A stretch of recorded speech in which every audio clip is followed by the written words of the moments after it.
નમસ્કાર મિત્રો, શું તમે ક્યારે વિચાર્યું છે કે મૃત્યુ પછી આત્માનું શું થાય છે? શું મૃત્યુ જ બધું સમાપ્ત કરી દે છે કે પછી આત્મા ફરીથી જન્મ લે છે? ગરુડ પુરાણમાં ભગવાન શ્રી વિષ્ણુએ ગરુડજીને મૃત્યુ, કર્મ, આત્મા અને પુનર્જન્મનું અત્યંત ગહન રહસ્ય સમજાવ્યું છે. આ વર્ણનનો હેતુ ભય ફેલાવવાનો નથી, પરંતુ મનુષ્યને સારા કર્મ અને ધર્મના માર્ગે ચાલવાની પ્રેરણા આપવાનો છે. ગરુડ પુરાણ અનુસાર આત્મા ક્યારેય મરતી નથી. મૃત્યુ માત્ર શરીરનું થાય છે. જ્યારે શરીર પંચમહાભૂતોમાં વિલીન થઈ જાય છે, ત્યારે આત્મા પોતાના કર્મોના આધારે આગળની યાત્રા શરૂ કરે છે. મૃત્યુ પછી જીવાત્માને યમદૂતો યમલોક તરફ લઈ જાય છે. ત્યાં ચિત્રગુપ્ત તેના જીવનના દરેક કર્મનો હિસાબ રજૂ કરે છે. યમરાજ ન્યાયપૂર્વક કર્મોનું ફળ આપે છે. સારા કર્મ કરનારને સુખદ લોકનો અનુભવ મળે છે અને પાપ કરનારને પોતાના કર્મ અનુસાર દુઃખનો અનુભવ કરવો પડે છે. જ્યારે કર્મફળનો ભોગ પૂર્ણ થાય છે, ત્યારે આત્મા ફરીથી જન્મ લેવા માટે તૈયાર થાય છે. ગરુડ પુરાણ કહે છે કે નવો જન્મ કોઈ સંયોગ નથી, પરંતુ પૂર્વજન્મના કર્મોનું પરિણામ છે.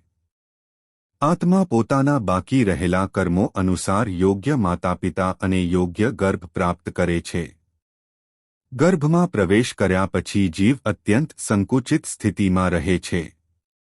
શાસ્ત્રીય વર્ણન મુજબ તે પોતાના ભૂતકાળના કર્મોને યાદ કરીને ભગવાનને પ્રાર્થના કરે છે કે, હે પ્રભુ, આ જન્મમાં હું ધર્મના માર્ગે ચાલીશ.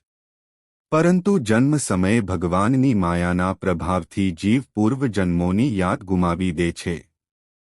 ત્યારબાદ તે ફરીથી સંસારના મોહમાં બંધાઈ જાય છે અને નવા કર્મો કરવાનું શરૂ કરે છે. આ રીતે જન્મ અને મૃત્યુનું ચક્ર સતત ચાલતું રહે છે. ગરુડ પુરાણનો મુખ્ય સંદેશ એ છે કે કર્મ ક્યારેય વ્યર્થ જતા નથી. દરેક સારા કે ખરાબ કર્મનું ફળ અવશ્ય મળે છે. તેથી મનુષ્ય સત્ય, દયા, સેવા, દાન, ભક્તિ અને ધર્મને જીવનનો આધાર બનાવવો જોઈએ. આ ગ્રંથ આપણને યાદ અપાવે છે કે ધન, સંપત્તિ અને શરીર એક દિવસ છૂટી જશે, પરંતુ આપણા કર્મો જ આત્મા સાથે આગળ વધશે. સમાપન. મિત્રો, ગરુડ પુરાણમાં વર્ણવાયેલું પુનર્જન્મનું રહસ્ય આપણને જીવનને વધુ અર્થપૂર્ણ બનાવવાની પ્રેરણા આપે છે. તેથી દરેક દિવસને સારા કર્મ, ભગવાનના સ્મરણ અને માનવસેવામાં વિતાવીએ, કારણ કે આજના કર્મો જ આવતીકાલના ભાગ્યનું નિર્માણ કરે છે. જય શ્રી હરિ, જય શ્રી કૃષ્ણ.